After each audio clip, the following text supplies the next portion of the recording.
नमस्कार दोस्तों, welcome back to civil art. तो आज हम लोग करने जा रहे हैं टॉप 10 मिक्स क्वेश्चन सीरीज का पार्ट नंबर 58। ये सीरीज आपके आने वाले सिविल के ए और जेई सभी एग्जाम के लिए हेल्पफुल होने वाली है। इस वीडियो के हम रखते हैं हम लोग 10 लाइक्स का। जितना ज़्यादा आप लोग लाइक करोगे उतना रेगुलर क्वालिटी कंटेंट आप लोगों को मिलता रहेगा। ओके, चलो तो पहला क्वेश्चन देखते हैं। The shear force diagram for a simply supported beam carrying UDL of load W per unit length contains of।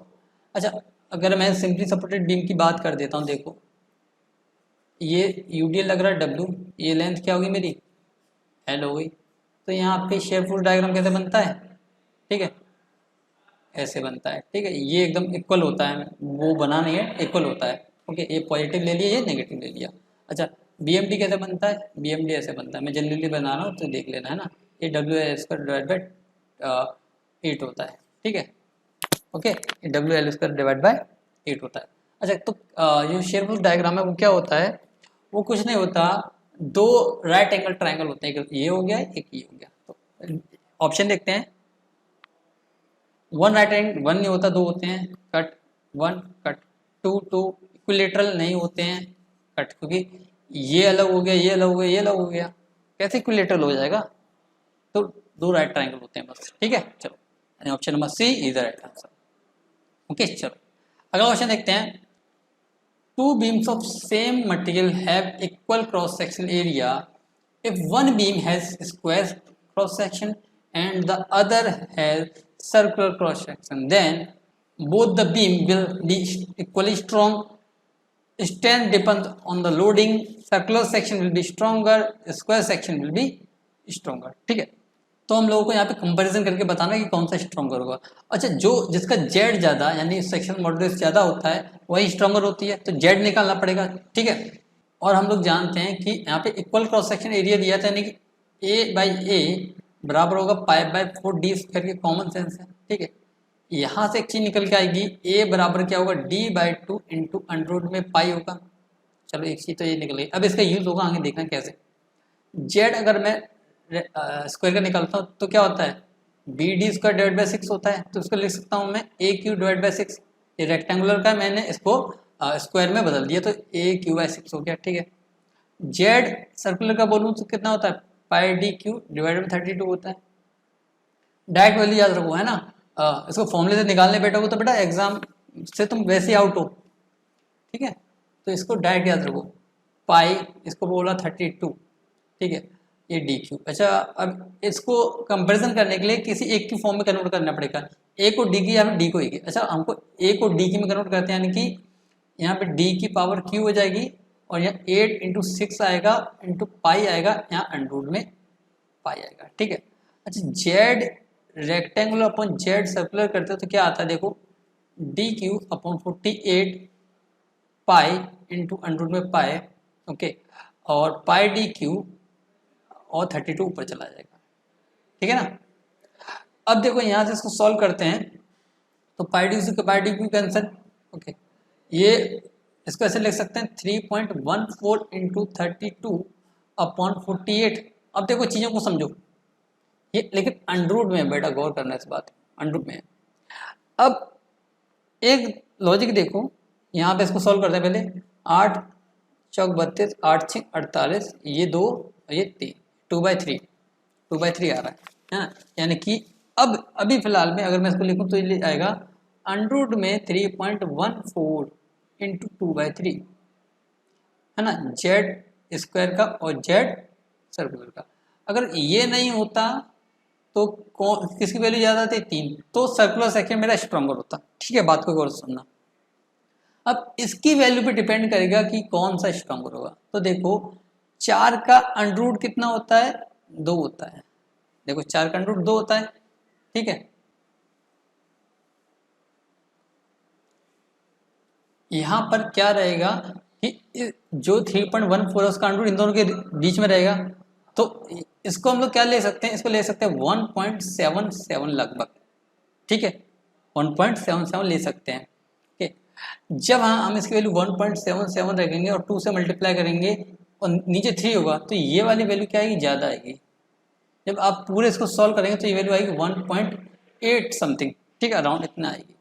तो क्या रहेगा, जो स्क्वायर सेक्शन है, स्क्वायर सेक्शन है वो स्ट्रॉन्गर होगा किससे, सर्कुलर के कंपैरिजन में, है ना। तो यहाँ पे आंसर क्या हो जाएगा, ऑप्शन नंबर सर्कुलर, यानी डी राइट आंसर होगा यहाँ पे, है ना। Square section will be stronger, ठीक है ना। तो अब अगला क्वेश्चन देखते हैं क्या है। In the field density of compacted सब ग्रिड इज चेक्ड बाय, ठीक है, क्या बोल रहा है, फील्ड में क्या चेक करनी है, डेंसिटी चेक करनी है, डेंसिटी चेक करनी है, डेंसिटी फील्ड में चेक करनी है। ओवन ड्राई मेथड किसके लिए होता है, वाटर कंटेंट के लिए, तो ये नहीं हो सकता। हैवी कॉम्पैक्शन और लाइट कॉम्पैक्शन, इससे डेंसिटी निकालते हैं, तो ये भी नहीं, ये भी नहीं, क्या बचा, सी बचा। ये एलिमिनेशन मेथड है।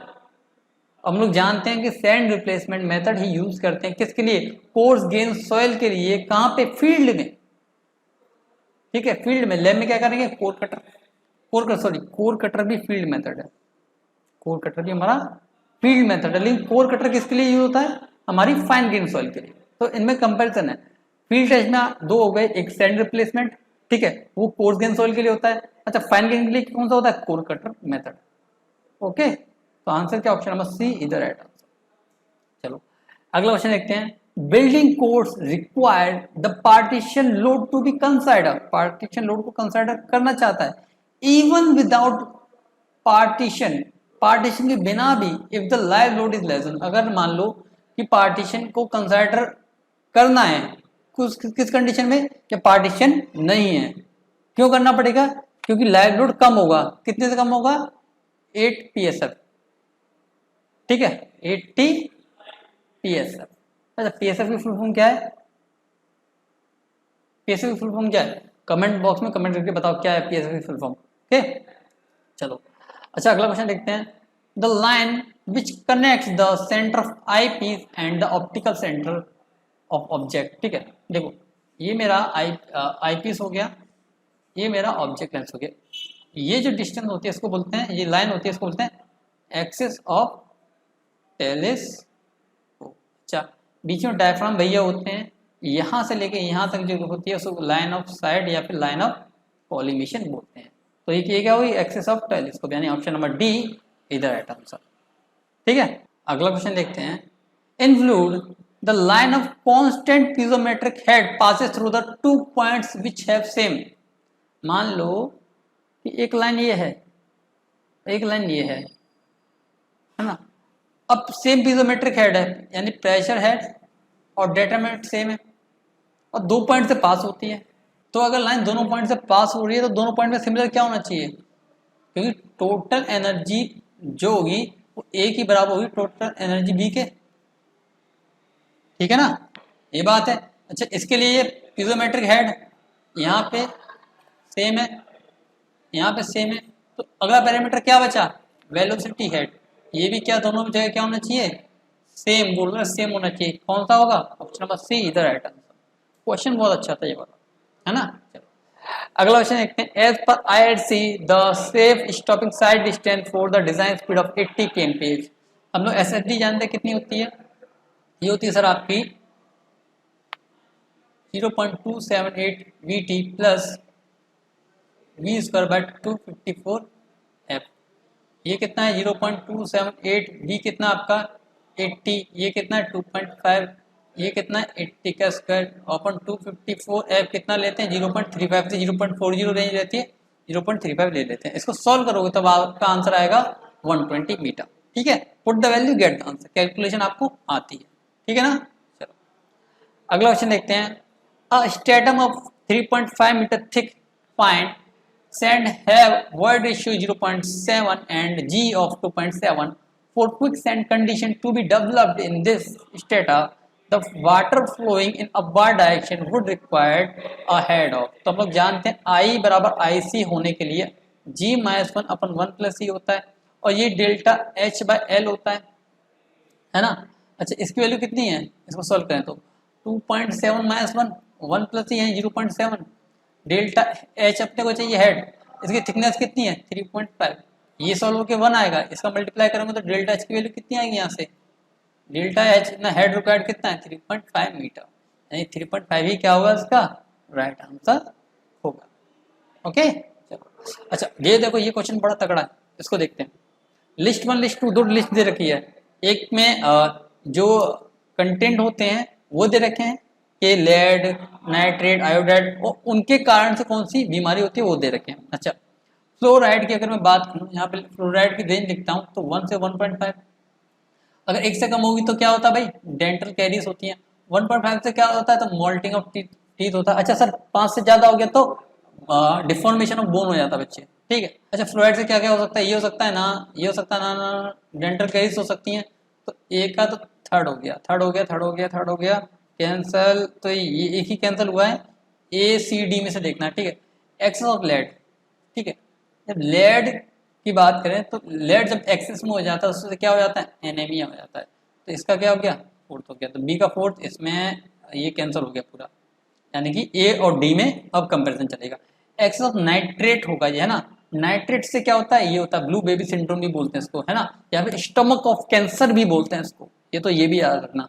तो सी का थर्ड हो गया, सी का थर्ड, तो ये वाला कैंसिल हो गया, ये वाला क्या हो गया हमारा राइट आंसर हो गया। एक्सेस ऑफ आयोडाइड से क्या होता है, गोइटर होता है, क्या होता है, गोइटर होता है। ओके, तो ये सारे क्या है आपको याद रखने हैं। अगला क्वेश्चन देखते हैं। एज पर IS 1498 1970 the particle size of course gravel will range with in. अच्छा, अगर मैं बोल्टर की बात करता हूँ, बोल्टर की बात करता हूँ तो 300 से ज़्यादा होता है, ठीक है। कोबल की बात करता हूँ तो 300 से लेकर 80 तक होता है। ग्रेवल की बात करता हूँ तो 80 से 4.75 होता है। सैंड की बात करता हूँ तो 4.75 से 75 मैक्सिमम होता है, ठीक है। सिल्ट की बात करता हूँ तो 75 माइक्रोन से लेकर 2 माइक्रोन तक होता है। क्ले की बात करता हूँ तो लेस देन 2 माइक्रोन होता है। अच्छा, ग्रेवल की बात कर रहा है तो 80 से 4.75 mm की रेंज में होना चाहिए। 300 से 350 नहीं, 100 150 नहीं, 4.75 से 2 mm हो सकता है। 80 20 mm तो ये भी हो सकता है, ठीक है। तो यहाँ पे कंपेरिजन करना है, 2 mm कम है तो ये कैंसिल हो गया, बचा क्या, डी, यानी option number D is the right answer.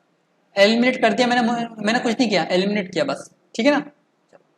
अब पिछली वीडियो का क्वेश्चन का सॉल्यूशन देखते हैं।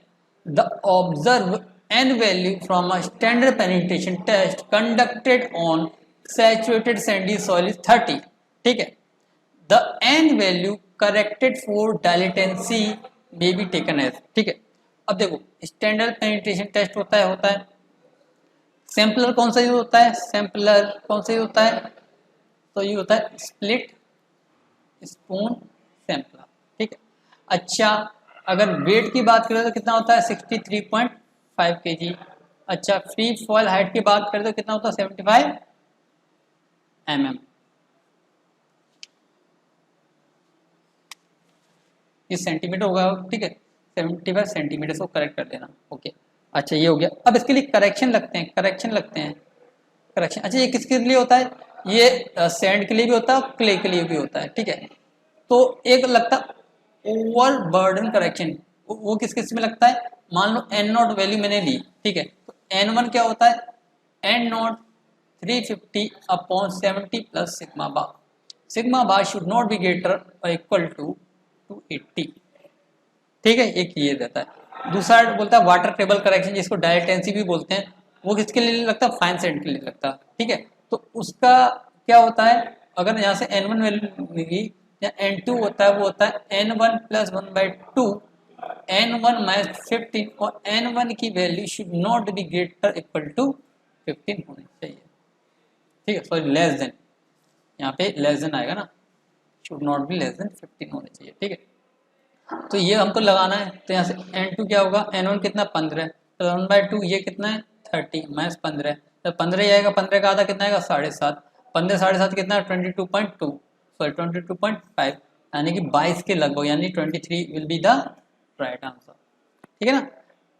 फास्टली चीज़ों को करना सीखो, प्रैक्टिस करो, ओके। चलो अब देखते हैं क्वेश्चन ऑफ द डे। इसका आंसर आपको कमेंट्स बॉक्स में कमेंट करके बताना है कि क्या इसका सॉल्यूशन होने वाला है। अच्छा, मैक्सिमम रेंज पूछिए, मैं आपसे पूछ रहा हूँ दोनों रेंज बताओ, मिनिमम कितनी होती है और मैक्सिमम कितनी होती है, ठीक है, और उनका एवरेज भी बताओ फिर, ओके, तीनों ही चीज़ें बताओ। तो यहाँ पर ये लेक्चर कंप्लीट होता है। आई होप कि आपको लेक्चर अच्छा लगा होगा। अगर लेक्चर अच्छा लगा तो वीडियो को लाइक कीजिए, चैनल को सब्सक्राइब कीजिए, साथ ही अपने दोस्तों का शेयर कीजिए। मिलते हैं नेक्स्ट लेक्चर में। Till then be happy, keep learning and don't forget keep smiling.